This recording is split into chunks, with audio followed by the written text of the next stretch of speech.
I hope you all doing wonderful and welcome to another episode of Draft Annex 11 topic identity and access management. First of all, declaration. This presentation is intended solely for education purpose and does not contain any confidential information pertaining to any company, organization, or authority. This content herein has been synthesized for available regulatory guidelines, academic literature, and research paper in the public domain. It is solely intended for knowledge and understanding purpose only. Topic 11, identity and access management. First of all, unique account. Yes, we should have the unique account so that whatever data we are going to access can be controlled by user only. All users should have unique and personal account.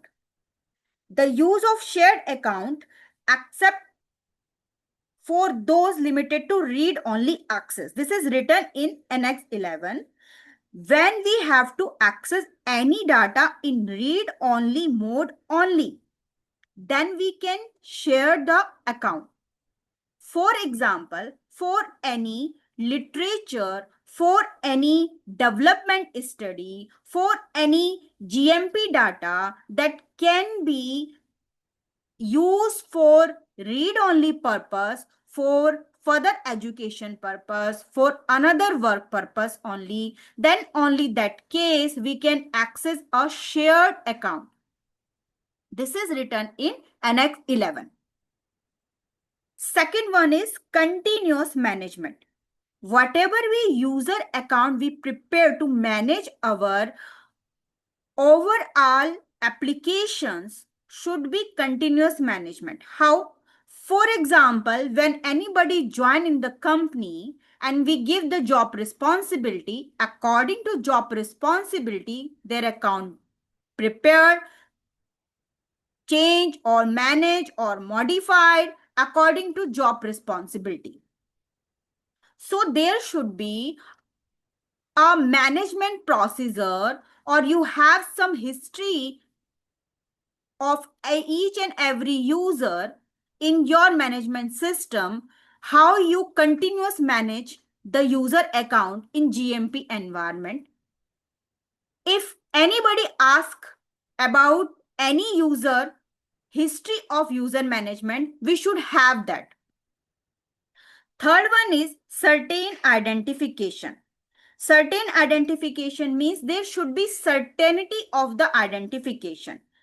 Means the method of authentication should identify user with a high degree of certainty and give us that there is no any unauthorization, or you can say there is no any unauthorized access for that data.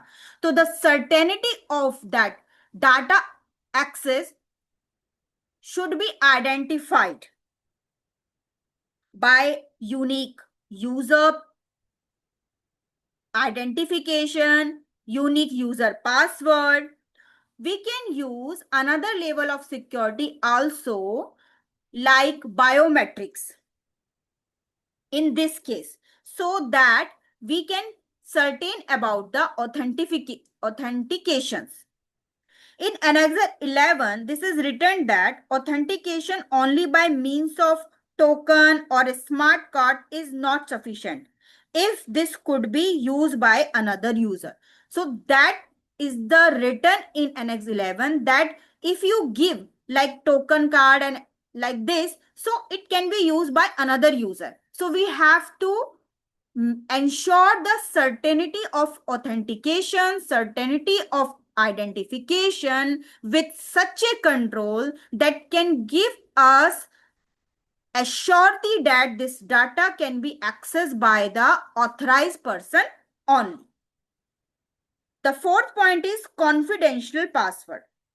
Password and other means of authentication should be kept confidentially and protected from all other users, so that we can ensure that our system is managed in such a way whatever data available in our application, in our system, the user, the respective user is overall responsible for that data only.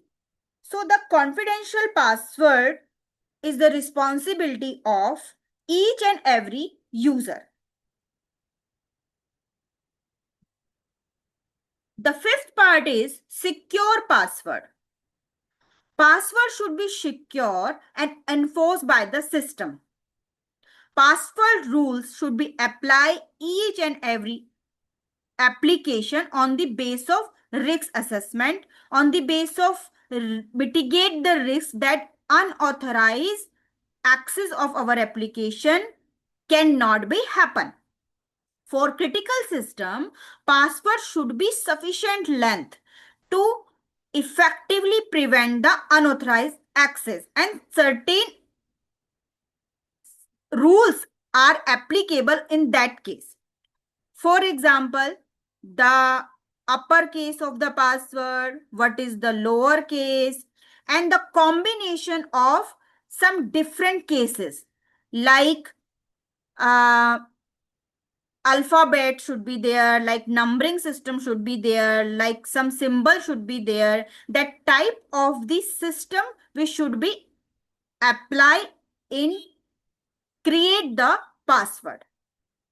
And it should be remembered that this type of password should be not common, like the name of the person, like name of organization, like some common name of any pet. So that the security of our password can be ensured. Six is strong authentication. Strong authentication especially applicable for the remote system. For remote authentication on critical system from outside control perimeter should be include multi-factor authentications. Means if we are doing the remote work for special organization, for special application, then there should be the multi-factor authentication procedure so that we can ensure whatever we happening in GMP environment is controlled, is identified, there is a certainty of the security. Now, seventh part is auto locking. Auto locking means the account should be auto locked if any unauthorized access going there. Annex 11 mention account should be automatically logged after a predefined number of successive failed authentication attempt. Means there should be validated numbers of successive failed authentication attempts. Account should only be unlocked by the system administrator after it has been confirmed that this was not part of an unauthorized login attempt. Means when unauthorized attempt happen in an application, the auto locking system happened. For example, we validate 3 successful unauthorized attempt or 5 successful unauthorized attempt. This validate procedure should be ensured in our application, and after that the administrator can only be open that account after ensure that there is no unauthorized attempt. Means no unauthorized person going to open the application. Next one is inactivity logout. That is 8 subtitle. Inactivity logout means when we open the application and remain the application idle for some time, the application should be logged out itself. System should include an automatic inactive log out, which logs out after user cannot doing any activity. User are not doing any activity on the application. That should also be validated. And only administrative user should have the access for that time. Means if you validate that the application will auto log out after 3 minutes if there is no any activity after login, the time 3 minutes cannot be changed by user. The control should have with the administrator only in that case. Next is access log. Yes, Annex 11 clearly mentioned that system should include an access log. This access log may be generated separately within the application or may be the part of audit trail. In each and every login or logout, there should be automatically log of username, his or her role, and any other information with date and time especially.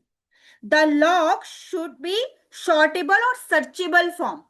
Means your application should have the capability to log it first, to evident first, and there should be the facility to sortable or searchable also.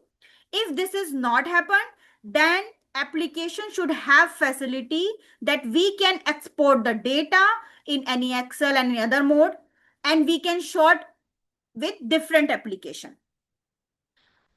Now 10th part is guideline principle. What is this principle?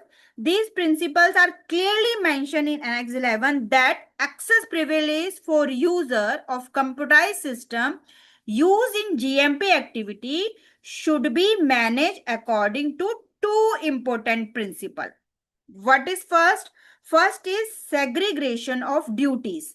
That is, users who are involved in GMP activity do not have administrative privilege. This is very important principle. This is mentioned previously also, but in different way. In this draft guideline, this is clearly mentioned that the user, any user who working in the GMP environment within the GMP process environment cannot have the privilege of administrative. And the second one is least privilege principle.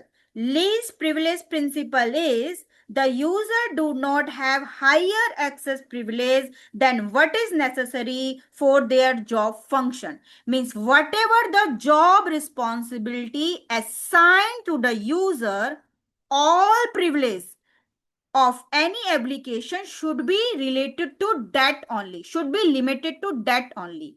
These two principles guide us to control the GMP environment and regulatory guidelines requirement also.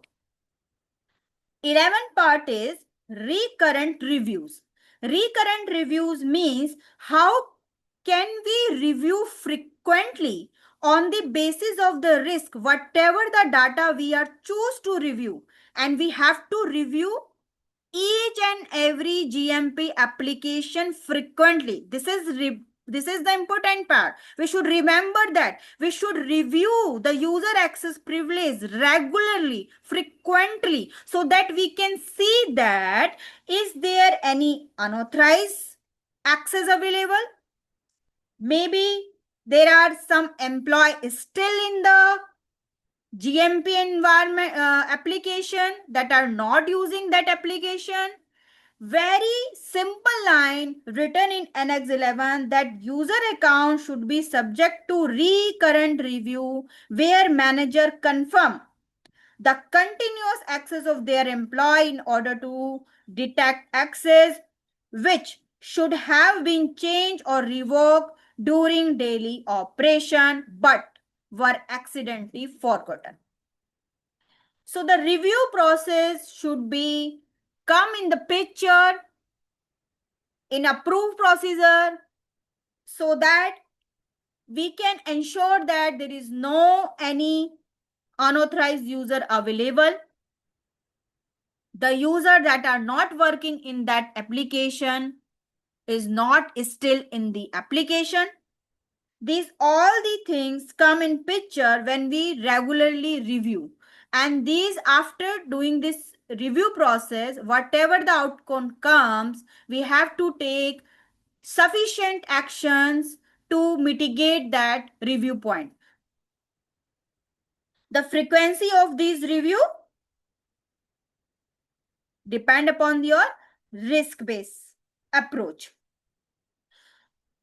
So this is all 11 point that is given in sub point 11, that is identity and access management. I hope this is a small video can help you to understand the access management system in regulatory environment. Thank you to watching this video till the end. We will come again with the next topic. Till then, stay blessed. Bye bye.